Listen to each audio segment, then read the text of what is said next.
Okay, good morning. Today I'd like to talk about summarise an article that looked at sperm DNA fragmentation in the context of physical activity and sedentary time. This article appeared in Reproductive Biomedicine Online in April 2025 from a group of Japanese workers. Like always, before we start, a welcome and disclaimer. My name is James Danger. I'm an embryologist with more than 50 years' experience. My aim is to bridge the gap between information you may need for your fertility treatment and the most recent publications available to your staff. As always, I make a disclaimer, I am not a medical person, and this information is not medical advice, but it may help you in knowing what questions to ask about your treatment with your doctor, and maybe to help in understanding the advice you receive. If you'd like to support Fertilate's IVF Daily channel, you can click subscribe, become a sponsor, just make a donation through my GoFundMe page. But whatever you do, please leave a comment, and if you like it, select like. Okay. Physical activity, sedentary time, and sperm DNA fragmentation index in healthy Japanese men. Here's a spoiler. Higher physical activity and shorter sedentary time are associated with a lower DFI score in Japanese men. And one interesting thing was, however, these associations were not observed with conventional semen parameters, suggesting the advantage of using sperm DNA fragmentation in routine semen analysis. Okay, so I said most semen analysis look at volume and pH, viscosity, concentration, motility, and morphology if it's been done manually, but not if it's been done on a motility analyzer, and every now and then sperm DNA fragmentation. This can be done by three methods: the SCSI method, the Comet, and the tunnel, and they all look at different attributes of the sperm DNA fragmentation. SCSI looks at whether it's single or double-stranded, and basically the different tests look for DNA nicks, single or double-stranded. As I said, SCSI tests for single and double-stranded DNA breaks. By way of introduction, sperm DNA fragmentation has been a promising tool for predicting male aspects of male infertility diagnosis and treatment. And if you look at this meta-analysis of all these publications, nearly all of them demonstrate a significant association with male factor infertility. What they don't show is that they nearly all show a high risk of miscarriage with an elevated sperm DNA fragmentation. Anyway, one reason why a lot of IVF clinics are not interested in sperm DNA fragmentation is that it's very hard to show a correlation between DNA fragmentation in the initial semen sample and the chance of pregnancy. The main reason for this is that in the sperm selection process for ICSI or IVF, most of the sperm with poor DNA, with high levels of DNA fragmentation, are excluded, and you're really only ever dealing with sperm with reasonably good quality sperm DNA. And anyway, as more recent data is starting to investigate, the zygote is very competent at fixing a lot of the breaks, particularly if the other side is young and healthy. And so the debate now, excuse me for coughing, is centering around the concept that even though you may inject some sperm with increased DNA fragmentation into an oocyte, the oocyte and the male prone nucleus does allocate a lot of time and skills to repair any nicks and damages. But if the DNA level of fragmentation is very high, or the egg is old or is unable to complete the repairs in time, the embryo starts to develop with some traces of DNA fragmentation. But notwithstanding the IVF, just because the IVF clinics bag sperm DNA testing because it's not relevant to outcome, sperm fragmentation DNA fragmentation is seen as a window into the soul of male reproductive and general health. And anyway, like all these things, it's better to have a low DNA fragmentation index than a high one.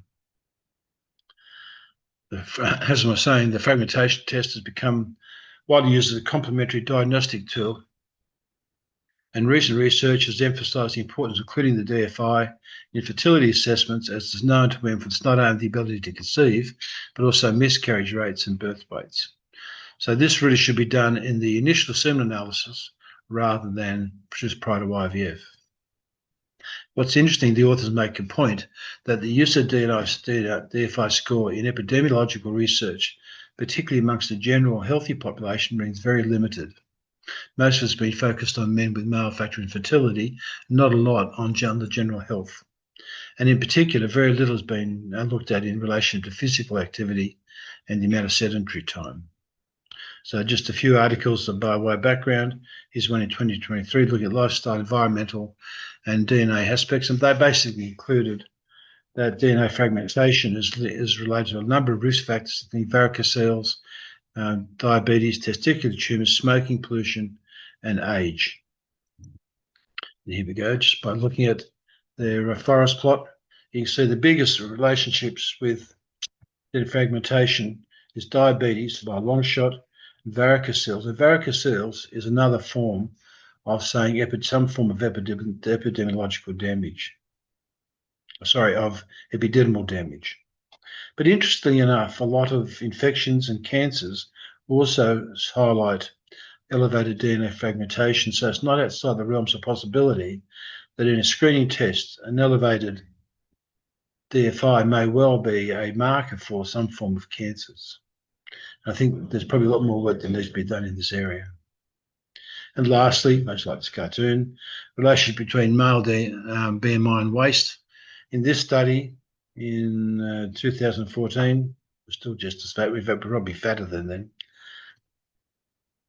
The volume showed a relationship between BMI and WC. Now, that's not the toilet. This is waist circumference. Sperm counts were lower. But interestingly enough, there was no relationship between the physical activity and the semen parameters. So let's look at this study. They looked at 382 men. They were recruited from 6 types of institutions: university, police officers, bank officers, hospitals, governments, and clinical testing companies, as part of regular health checkups for regular employees, part of the occupational health and safety. I don't think the semen analysis were part of their routine screening, but obviously they were asked for volunteers, and their estimates of activity were collected from this IPA-QSF, which is an International Physical Activity Questionnaire, short form, and tries to make some estimate how much activity is involved in outer work activity, in gardening, exercise, and other work. And I like a paper with only one table, but this is it.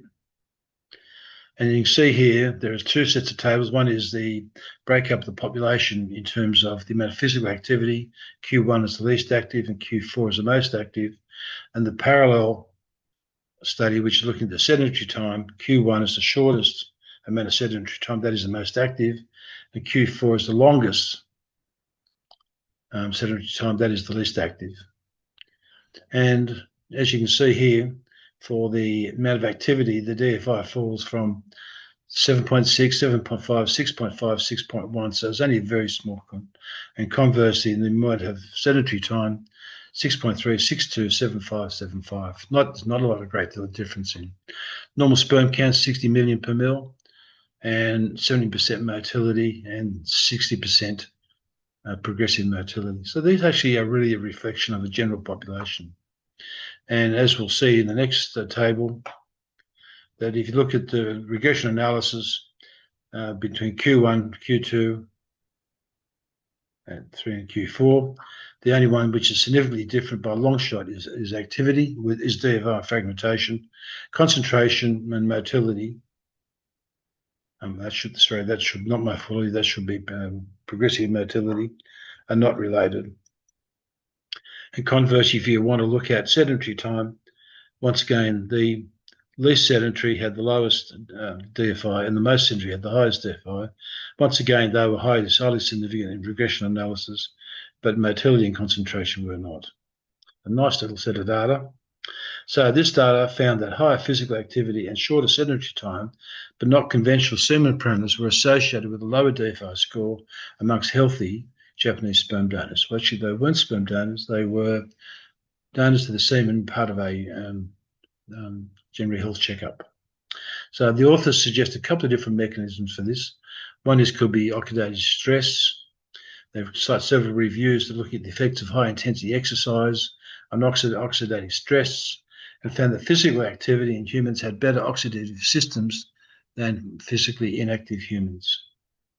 The second option could be an endocrine one, particularly testosterone, and they cite a study of men with idiopathic infertility that were administered FSH, obviously, and that reduced their DFI score by about 20%. with a significant inverse correlation between the DFI score and serum testosterone, suggesting a positive element of testosterone in reducing sperm DNA damage. And the last one is testicular temperature, and they cited some studies where sitting for 20 minutes can increase scrotal temperature by 3 degrees. Okay, so even though this study was conducted on healthy males, even in this group, you could demonstrate that activity was better than inactivity. And even though the changes in SDI were modest, in fact, they're very small, they still represent something couples could do to improve their chance of success. Not only falling pregnant, but also better still lowering your risk of miscarriage and improve your chances of having a healthy baby. I hope this information has been of some help to you. If you like to tell other people about it, and please subscribe. Thank you.